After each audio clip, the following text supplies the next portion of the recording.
안녕하십니까? 소방국어 김상영 선생입니다. 여러분 세상에서 가장 위대하고 아름다운 일이 뭘까요? 그것은 아마도 다른 사람을 도와주는 것일 겁니다. 만약에 다른 사람의 생명을 구하기라도 한다면 그보다 위대한 일은 없겠죠. 그래서 큰 용기가 필요합니다. 남의 생명을 구하는 것은. 그죠? 그렇기 때문에 누구나 감히 할 수 없죠. 누가 감히 하겠습니까? 그 일을요. 하지만 우린 합니다. 소방관은 합니다. 아니, 소방관 해야 됩니다. 왜? 직업이 아니고 사명이니까요. 여러분, 자, 그러기 위해서는 공부를 해야 되는 거잖아요. 그 국어 공부 자체가 상당히 범위가 넓죠.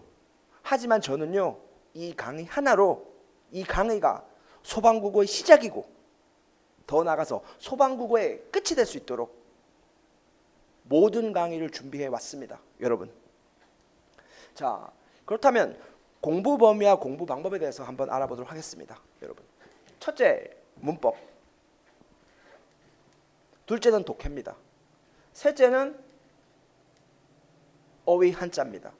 이렇게 크게 세 부분으로 나눠봤습니다. 여러분, 그래서 보시면 이렇게 벤 다이어그램을 제가 판서 잠깐 해볼게요. 여러분, 보시면 뭐 이런 느낌? 지금 보시면 여기는 문법, 여기는 독해, 그리고 이 부분은 바로 어휘 부분. 이렇게 될 것 같습니다. 여러분, 그래서 보통 출제가요, 문법에서 보통 6문항, 그죠? 그 다음에 독해 문학에서 한 6문항. 독해는 크게 문학과 비문학으로 나눠지는데 제가 합친 겁니다. 문학에서 6문항 정도? 그죠? 그 다음 비문학에서 많아봤자 3문제 정도? 나머지는 어휘에서 나옵니다.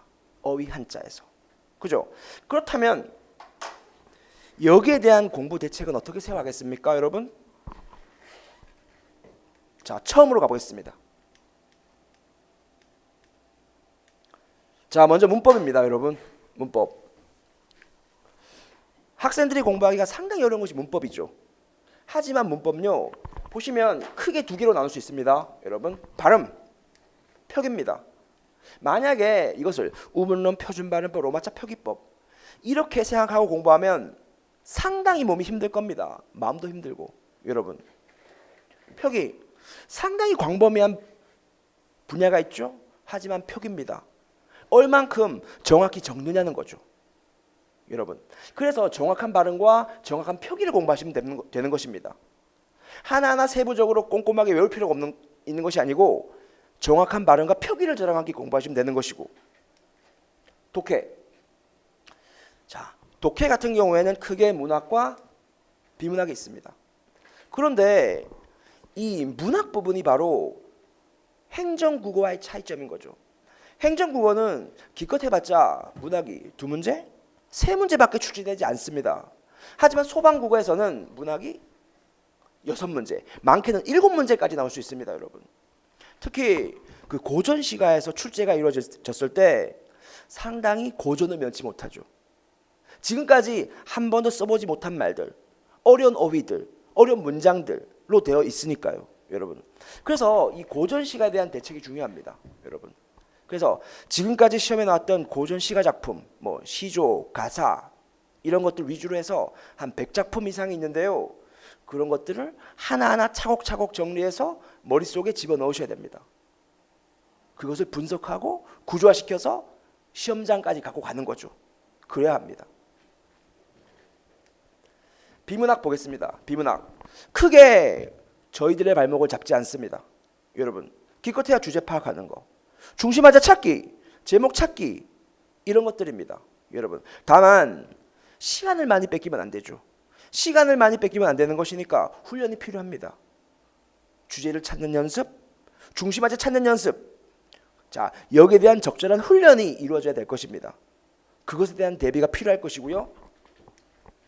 어휘 한자입니다. 여러분, 자, 보통 공무원 시험이 쉽다면 소방국어 시험이 쉽다면 바로 어휘 한자에 있을 것입니다, 여러분. 왜냐?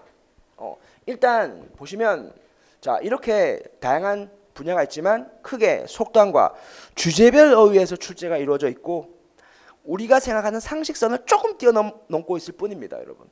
그래서 크게 어렵지 않고요, 여러분. 특히 한자를 보시면 그 행정국어 공시생들이 가장 어려워하는 한자 도금, 표기 등은 이미 출제되고 있지 않죠, 그죠? 그래서 한자 성어 부분이 그나마 출제되고 있는데 이것도 도금을 줍니다. 도금을 주니까 크게 어렵지 않죠, 여러분. 그래서 기출된 한자 성어와 우리가 정리된 한자 성어를 반복적으로 틈틈이 보기만 한다면 쉽게 이 부분은 해결할 수 있을 것입니다, 여러분. 자, 합격 전략. 다른 강의와 비교했을 때 여러분 우리가 이 강의를 통해서 좀 더 쉽게 접근할 수 있는 부분이 있죠. 첫째, 시입니다. 고전시가. 세상의 모든 시는요 구조가 있죠. 그죠? 정말 다양한 시를 하나하나 공부할 수는 없습니다, 여러분. 하지만 그 시들이 갖고 있는 구조를 공부할 수 있습니다. 그 구조를 분석하면요 어떤 시든 어떤 고전시가라도 처음 봤던 시라도 그것의 주제라든지 표현 방식을 끄집어낼 수 있는 것이죠. 그지? 자, 분석 능력이 생기는 거죠.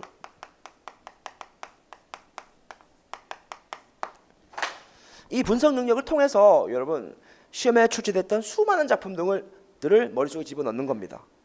그죠? 100작품이든 그 이상이든. 그래서 남들은 시험장에서 지문을 읽을 때 우리는 시험 문제를 푸는 거죠. 더 정확하고 더 신속하게요, 여러분. 그 훈련을 저와 함께 하시면 되고요. 두 번째, 문법입니다, 여러분. 다시 한번 말씀드리지만 문법이라는 건 쉽지 않죠. 상당히 이것도 광범위합니다. 절대로 두꺼운 문법책을 머릿속에 집어넣을 수는 없습니다, 여러분. 하지만 내가 정리한 노트, 문법을 압축 정리한 노트는 머릿속에 집어넣을 수 있습니다, 여러분. 제가 수업을 할 때 문법은 판서 위주로 할 겁니다. 그러면 여러분들은 필기를 하시겠죠.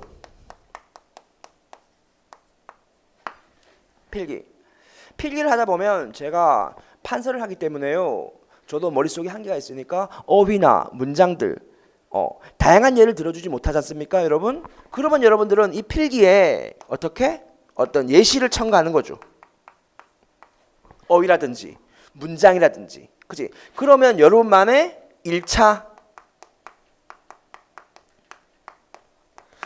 완성본이 나옵니다, 여러분. 그리고 이걸 바탕으로 해서 기출문제 푸실 거죠, 여러분? 기출문제 풉니다. 풀다 보면 또 중요한 어휘와 중요한 문장이 나오겠죠. 그것이 바로 2차 최종 완성본이죠, 여러분. 우리가 항상 공부하는 그 문법책은 제품입니다, 여러분. 하지만 이렇게 만든 2차 완성본, 이건 작품이죠, 내 거. 이걸 바탕으로 꾸준히 반복하는 거죠. 틈틈이 꾸준히. 그러면 시험장 가서 그 어떤 문법 문제를 봐도 자신감 있게 좀 더 효과적으로 쉽게 접근할 수 있을 것입니다. 이런 자신감만이 독해를 원활하게 하고 소방국어의 성적을 확실하게 올려줄 것입니다, 여러분. 언제나 최선을 다하는 강의가 될 수 있도록 노력하겠습니다, 여러분. 감사합니다.